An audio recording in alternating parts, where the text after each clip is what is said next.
Hey guys, welcome back. Bass Monty's Garage.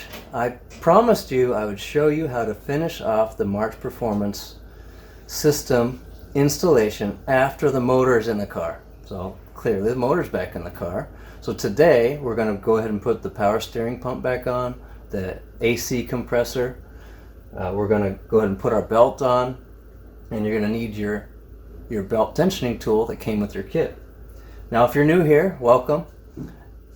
And if you missed it, go here. This is how you install your water pump. That's the first step. Second step is putting your bracket on. That's this link. And it's very thorough. You want to make sure you have perfect alignment, or as near perfect as possible. And today, like I mentioned, we're going to install the accessories in the belt. So another thing to note, the belt length recommended in the March instructions may not work. So be prepared, be mentally prepared for that. I think I had to go longer. I don't even know what length this is. I can't read. So we'll be right back, and we'll start with the power steering pump. See ya. Alright guys, the power steering pump's really easy. It's two of these socket head cap screws that go in these two holes. I'll go ahead and screw them in.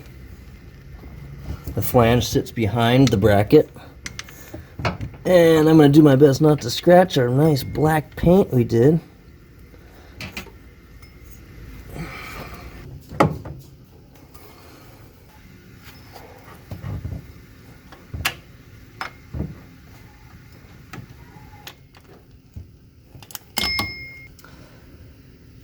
Alright, there we have it. Now what you guys need to be paying particular attention to is your gap in between the feed line and your gearbox, your steering gearbox, if you have a stock looking gearbox. The other thing you need to pay attention to is the pulley height. Notice how close the pulley is. I had to actually shave this bolt down off of the steering box.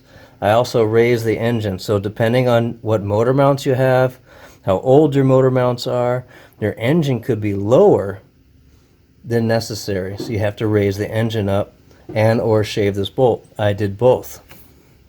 Pretty crazy, but that's what you have to do.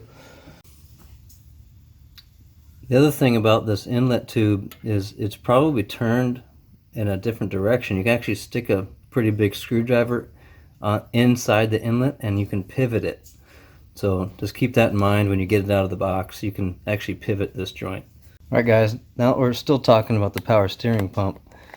I have this special reservoir. The reservoir that comes in your kit is fine, but if you have Hydro Boost, you need to get a reservoir that has a hole for breathing, because there's a lot of turbulence that's created, and then down inside here there's a strainer or like a screen that traps the air bubbles from going back in the system and cavitating.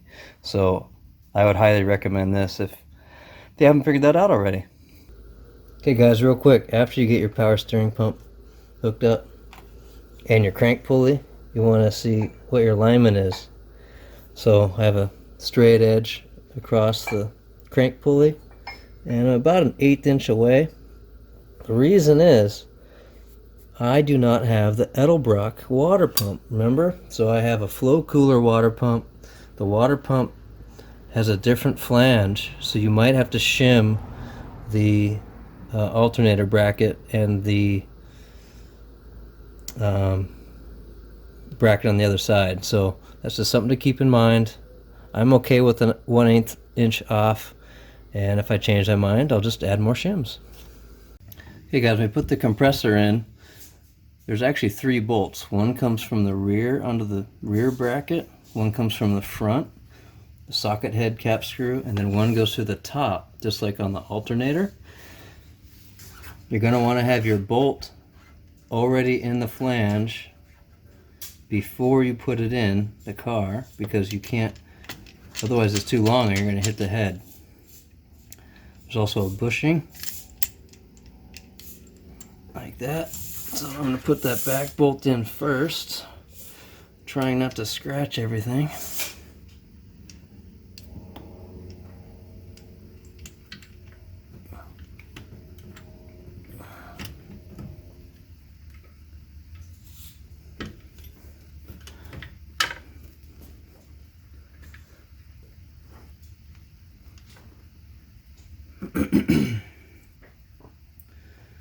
So I have everything finger tight, and then I'll take my last bolt and goes through the top and the bracket. So here goes the last one, and I want to be careful not to scratch my fresh paint. It's inevitable that I will. So you can start tightening all the bolts. So you can tell the one in the back. I still have to tighten and get them finger tight, because then we're going to do our belt tensioning. All right, guys. So we got our compressor on. Obviously, our power steering. The next step is to put our belt on, and what we want to do is make sure that your mounting bolts are slightly more than finger tight, so you can move the alternator and the AC compressor back and forth.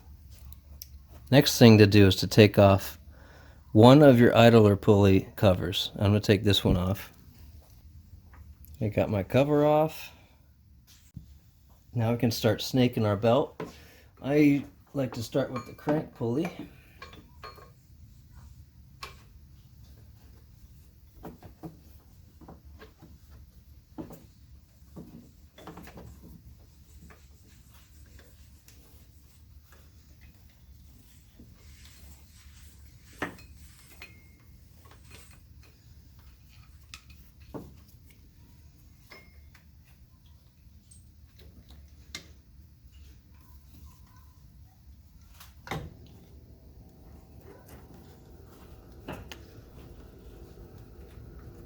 And this is why you take this cover off, because you have to slide it on. So now that the belt's on, we use our magic tool, and notice that on this end fits right over our adjustment nut.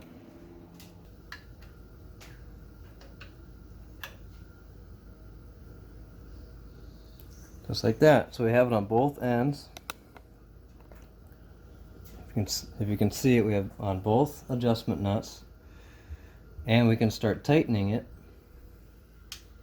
You can do it by hand at first. Make sure it doesn't slip off. And while we're tightening, we want to monitor this belt flex. Here's a better view. So here's the belt flex I'm talking about. You don't want to go past a 1/2 inch. You don't want to be tighter than a 1/2 inch either. So I need to go a little tighter. That's about where I want to be, right there. So as you tighten it, you want to monitor this gap right here between this idler pulley and the AC, because if you move the alternator, this gets closer. I kind of like this gap right here. And I need to go a little tighter.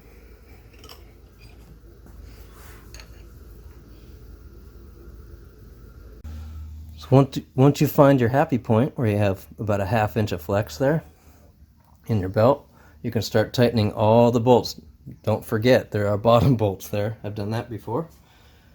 And once you get your bolts tightened up, you can just loosen this a little bit. It comes right off. There we go. Hey guys, there you have it. That's how you finish off the March Performance belt system. I hope you learned a lot. If you did, hit like.